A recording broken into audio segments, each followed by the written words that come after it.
Os discípulos chegaram em particular a Jesus e pediram a ele: Mestre, ensina-nos a orar, como João Batista ensinou aos seus discípulos. E Jesus Cristo disse o seguinte: Quando orardes, dizei: Pai nosso que estais nos céus.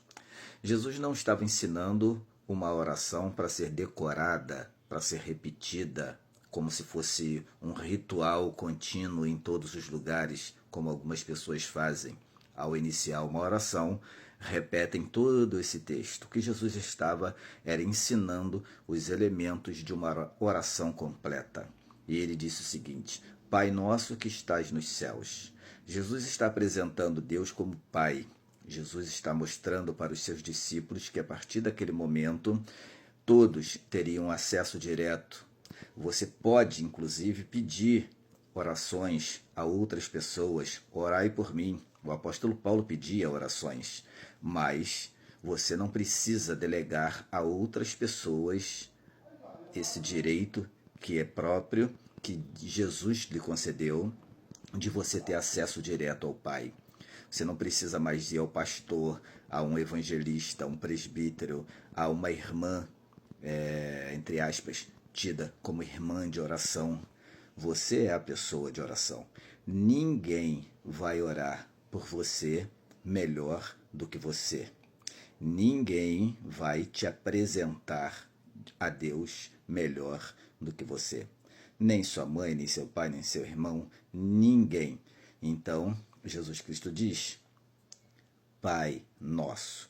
Esse Pai nosso é tanto dele quanto meu, quanto seu. E ele está dizendo que o véu do templo foi rasgado. Que templo é esse? Na antiga aliança existia um templo móvel, chamado de tabernáculo.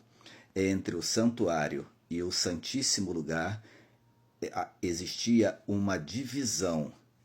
E essa divisão era por cortinas grossas, específicas, detalhadas no livro de Levíticos e de Números. Porém, quando Jesus Cristo subiu naquela cruz e foi declarado está consumado, o véu do templo foi rasgado de cima para baixo, não tendo mais separação entre o santo e o santíssimo lugar. A separação que existia não existe mais. Hoje nós temos acesso direto ao Senhor da Glória. Nós temos acesso direto ao Santíssimo Lugar. Nós temos acesso direto a Deus. Então a gente não precisa mais do padre, a gente não precisa do pai de santo, a gente não precisa do pastor, a gente não precisa de ninguém para falar com Deus. Não precisamos de intermediários, de interlocutores. Nós temos acesso direto a Deus. Pai nosso que estais nos céus, santificado seja o teu nome. Jesus está dizendo que uma oração completa precisa ter adoração. É você elogiar a Deus, é você reconhecer as qualidades, os atributos, é você perceber a grandeza dele e declarar para ele, assim como você gostaria que fizessem contigo, assim como você gosta que os seus atributos sejam reconhecidos. É você ter uma conversa, não é uma bajulação, não é você crescer a oração com cheio de palavras para demonstrar que você é uma pessoa extraordinária de oração. Não é nada disso, é uma coisa simples, sincera e verdadeira. Pai nosso que estás no céu, santificado seja o teu nome, venha a nós o teu reino, seja feita a tua vontade. Por mais que você ore, por mais que você seja específico, por mais que você use o nome de Jesus, ainda que você use termos bíblicos para amparar a sua oração, para dizer, está escrito, hein? Está escrito é meu, está escrito eu tenho direito, está escrito eu quero. Não, é tudo de acordo com a vontade de Deus. A vontade de Deus nos blinda contra nós mesmos, nossos pedidos viciantes, nossos pedidos errados. Vocês lembram que João e Tiago queriam que descesse fogo dos céus e consumisse alguns samaritanos?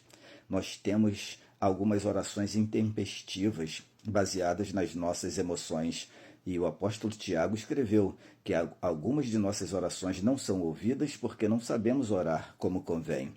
Então, nessa oração, Jesus Cristo está nos blindando de nós mesmos, nos protegendo das nossas próprias orações estranhas. E aí ele diz o seguinte: seja feita a sua vontade, assim na terra como no céu. O pão nosso de cada dia nos dai hoje, que é a petição. É quando nós, diante de Deus, apresentamos a Ele os nossos anseios mais internos, os nossos desejos, todas as nossas necessidades. E não é porque o indivíduo tem dinheiro que não tem necessidade. Não é porque tem uma casa grande, extraordinária, que ele tem necessariamente um lar, que tenha paz, tenha tranquilidade, tenha sossego. Então todas as pessoas têm alguma coisa para apresentar e para pedir a Deus. E ele disse: o pão nosso de cada dia nos dá hoje. Perdoa as nossas dívidas, confissão. É você abrir o coração, é você se expor diante de Deus. É quem você é diante de quem sabe quem você é. É você não tentar esconder a sua natureza diante do Criador de todas as coisas. Abrir o coração e falar com Ele. Às vezes nós abrimos o nosso coração para o nosso amigo, para o nosso analista, mas queremos esconder de Deus as nossas fraquezas e as nossas necessidades.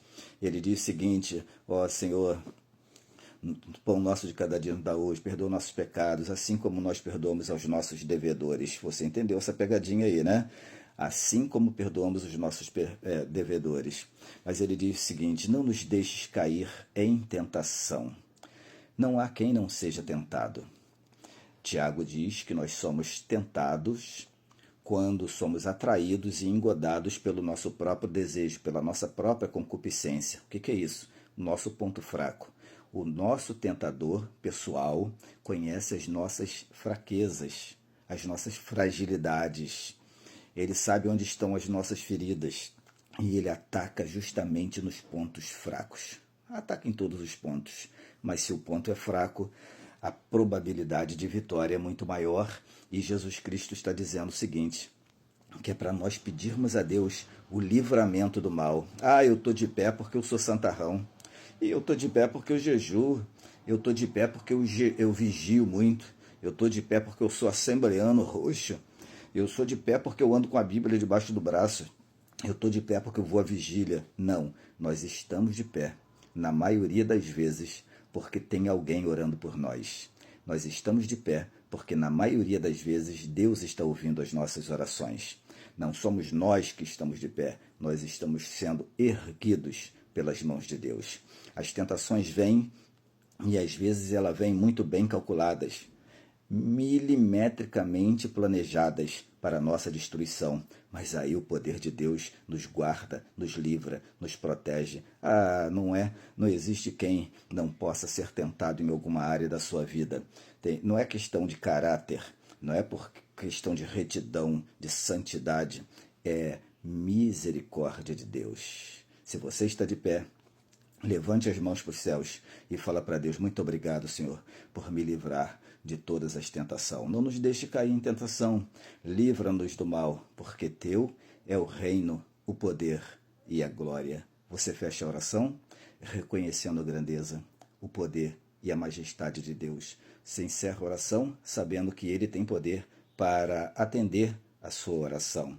Se você pediu de acordo com a sua vontade, se você pediu em nome de Jesus, pode ter certeza que a oração está atendida. Uma boa oração, uma oração completa, uma oração eficaz, ela tem pelo menos 5 elementos. Primeiro, adoração. Segundo, confissão. Terceiro, petição. Quarto, intercessão. E, finalmente, gratidão. E eu tenho certeza que você vai ser super abençoado. Se você ainda não orou hoje, ore agora e me inclua nas suas orações. Grande abraços.